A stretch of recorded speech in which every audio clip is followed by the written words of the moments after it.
ఈ యొక్క విజయవాడ వరద బాధితుల ఎవరైతే ఈ యొక్క వాహనాలు కావచ్చు, 2 వీలర్స్ లేదా 4 వీలర్స్ ఎవరైతే నష్టపోయారో దానికి సంబంధించి ప్రభుత్వం చొరవ తీసుకొని ఇన్సూరెన్స్ ఫెసిలిటేషన్ సెంటర్ కూడా ఏర్పాటు చేయడం జరిగింది. ఏ ఒక్క బాధితుడు కూడా నష్టపోకూడదంటూ ప్రభుత్వం ఇన్సూరెన్స్ కంపెనీలతో మాట్లాడి ఈ యొక్క ఒక కేంద్రం కూడా ఏర్పాటు చేసి దానికి సంబంధించి పూర్తిగా ఈ యొక్క బాధితులు వీళ్ళందరూ కూడా ఎవరైనా సరే అర్హులు వాళ్ళ యొక్క ఇన్సూరెన్స్ పత్రాలు తీసుకొని వచ్చేసి దానికి సంబంధించి కంపెనీ ప్రజలతో ఎటువంటి అవాంతరాలు లేకుండా ఆ యొక్క ప్రత్యేకమైన ఏర్పాట్లు కూడా చేయడం జరిగింది. అయితే దానికి సంబంధించి మాట్లాడడానికి మనతో ఉన్నారు సుజిత్ గారు, ఏదైతే యొక్క ఇన్సూరెన్స్ ఫెసిలిటేషన్ సెంటర్కి చీఫ్ డెస్క్ ఆఫీసర్ గారు. ఆయన అడిగి తెలుసుకుందాం ఇక్కడ యాక్టివిటీస్ ఏమేమి చేస్తున్నారు. సార్ చెప్పండి, ఇక్కడ ఇంతవరకు ఎంతమంది వచ్చారు, మొత్తం ఎన్ని కంపెనీల ప్రతినిధులు ఇక్కడ ఉన్నారు? ఇది ఈ ఫెసిలిటేషన్ సెంటర్ మార్నింగ్ నుంచి ఆపరేషన్లో ఉందండి, 9వ తారీఖు నుంచి. నిన్న 186 మంది పబ్లిక్ వాకిన్ వచ్చి వేరు వేరు క్లెయిమ్స్ ఇంటిమేషన్ కానివ్వండి, డాక్యుమెంట్ సబ్మిషన్ కానివ్వండి, డౌట్ క్లారిఫికేషన్ కానివ్వండి, ఇలా ఇన్సూరెన్స్ కంపెనీస్తో ఇంటరాక్ట్ అవ్వడానికి ఇక్కడికి వచ్చున్నారు. ఇవాళ ఇప్పటికే 200 మంది పబ్లిక్ విజిట్ చేశారు, ఇంకా విజిట్ చేస్తున్నారు. మీరు చూడొచ్చు చాలా మంది ఉన్నారు పబ్లిక్ కూడా. సో రీసెంట్గా కుండపోతగా కురిసిన వర్షాల వల్ల విజయవాడ మొత్తం మీద డిఫరెంట్ వార్డులలో కానీ across different wards huge number of vehicles damage అయినాయి. అండ్ అట్లానే ప్రాపర్టీస్ కూడా, ఇల్లులు కావచ్చు, స్మాల్ ఇండస్ట్రీస్ కావచ్చు, లేదా చిన్న చిన్న దుకాణాలు కావచ్చు, ఎంఎస్ఎంఈస్ కావచ్చు, ఏవైనా కూడా వాళ్ళకి అతి త్వరగా ఇన్సూరెన్స్ క్లెయిమ్ ప్రాసెస్ అయ్యి వాళ్ళకి అమౌంట్, వాళ్ళకి రిలీఫ్ త్వరగా రావాలనే ఇంటెన్షన్ తోటి గవర్నమెంట్ లాస్ట్ వీక్ 4వ తారీఖు సీఎం గారు ఇన్సూరెన్స్ కంపెనీస్ మరియు బ్యాంకర్స్ తోటి రివ్యూ కండక్ట్ చేసి దాని తర్వాత ఇలాగ ఒక ఫెసిలిటేషన్ సెంటర్ ఏదైనా పెట్టి అందరినీ కోఆర్డినేట్ చేయాలని ఇన్స్ట్రక్షన్స్ ఇవ్వడం జరిగింది. అకార్డింగ్లీ మేము నిన్న ఈ ఫెసిలిటేషన్ సెంటర్ ఓపెన్ చేసాము. ఓపెన్ చేసి ఇండియాలోనే ఇది ఫస్ట్ టైం ఇట్లా flood insurance claims facilitation centre ఇంతవరకు ఇండియాలో ఎక్కడా కూడా అంటే ఇంత మొత్తంలో 51 companies representatives, stalls, 1 point contact help desk ఇంతవరకు ఎవరు ఎస్టాబ్లిష్ చేయలేదు. ఇది 4 గవర్నమెంట్ కంపెనీస్ రిప్రజెంటేటివ్స్ కూడా నిన్న వచ్చి వాళ్ళు చూసి వాళ్ళు ఒక రకమైన సర్ప్రైజ్కి గురయ్యి ఈ లెవెల్ ఇన్ఫ్రాస్ట్రక్చర్, ఇంత ఫెసిలిటీస్ ఉంటాయని వాళ్ళు అనుకోలేదు. వాళ్ళు చేసిన కామెంట్ ఏంటంటే ఇంతవరకు మేము పాన్ ఇండియాలో ఎక్కడ కూడా ఇటువంటి హెల్ప్ డెస్క్ చూడలేదని చెప్పారు. To the expectations of public and also government ఇచ్చిన ఇన్స్ట్రక్షన్స్ ప్రకారంగా we are trying to educate people, inform people. ఎవరెవరికి ఇన్సూరెన్స్ ఉందో వాళ్ళందరినీ ఫస్ట్ థింగ్ ఇన్సూరెన్స్ క్లెయిమ్ చేసుకోవడానికి రండి. Multiple ways and means of claim intimation చేసేదానికి వివిధ రకాలుగా ఇంటిమేషన్ ఇవ్వచ్చు అనేది కూడా మేము అందరికీ చెప్పడం జరిగింది. డిస్ట్రిక్ట్ కలెక్టర్ గారు పబ్లిక్ ప్రెస్ నోట్ కూడా ఇచ్చారు. ఫైనాన్స్ డిపార్ట్మెంట్ వాళ్ళు కూడా వివిధ సందర్భాల్లో చెప్పడం జరిగింది. మీడియాకు కూడా నిన్న ఎక్స్ప్లెయిన్ చేశారు.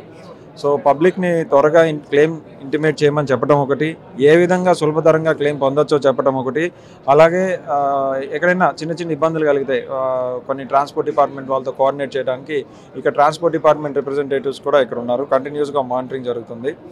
సో ఒకవేళ ఇన్సూరెన్స్ సంబంధించిన డాక్యుమెంట్స్ తడిచిపోయినా, డ్యామేజ్ అయినా కూడా ఇమీడియట్గా వెహికల్ ఏ కంపెనీకి సంబంధించింది నంబర్ ట్రేస్ అవుట్ చేయడం, ఏదో ఇలా పలు విధాలుగా వాళ్ళకి హెల్ప్ పడే ప్రోగ్రామ్ ఇక్కడ నడుస్తూ ఉంది.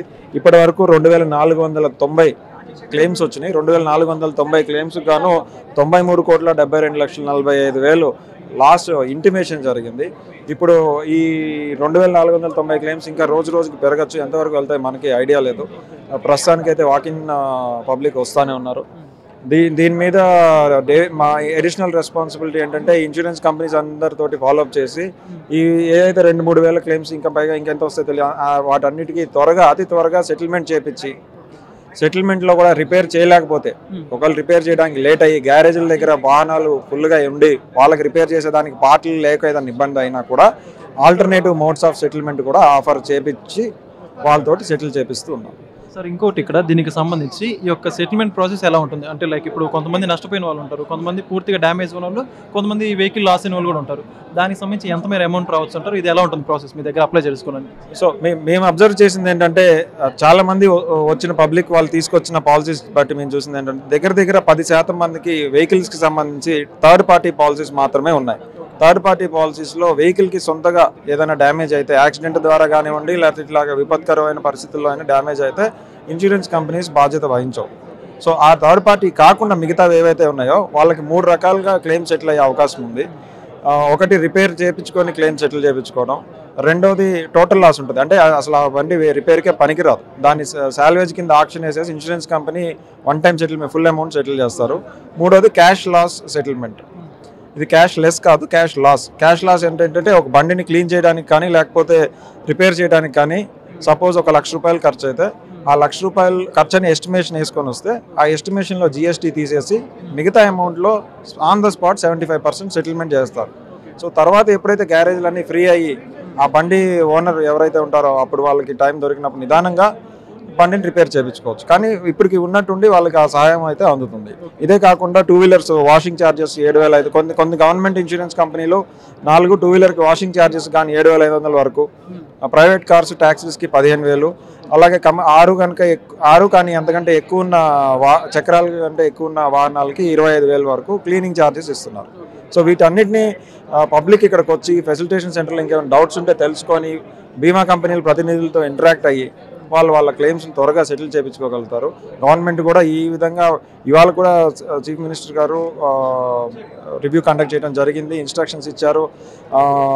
ఎప్పుడు టెక్నికల్ యాంగిలే కాకుండా మానవతా దృక్పథంతో కూడా చూసి క్లెయిమ్స్ని సెటిల్ చేయమని చెప్పారు, ఇన్స్ట్రక్షన్స్ ఇచ్చారు.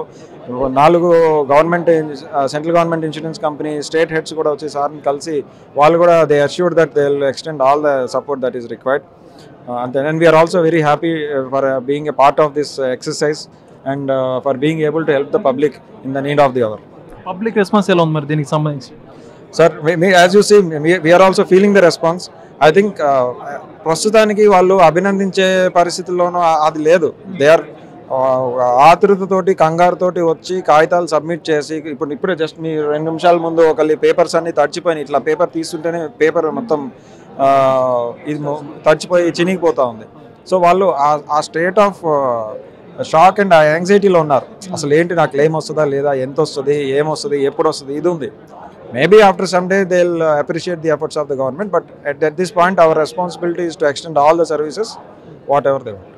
మీకు కూడా చాలా ధన్యవాదాలు సార్. ఈ యొక్క సమయంలో వరద బాధితులకు కావచ్చు గవర్నమెంట్ తరపు నుంచి ఒక పబ్లిక్ మానవతా దృక్పథంతో పనిచేస్తున్నందుకు థ్యాంక్ యూ సో మచ్.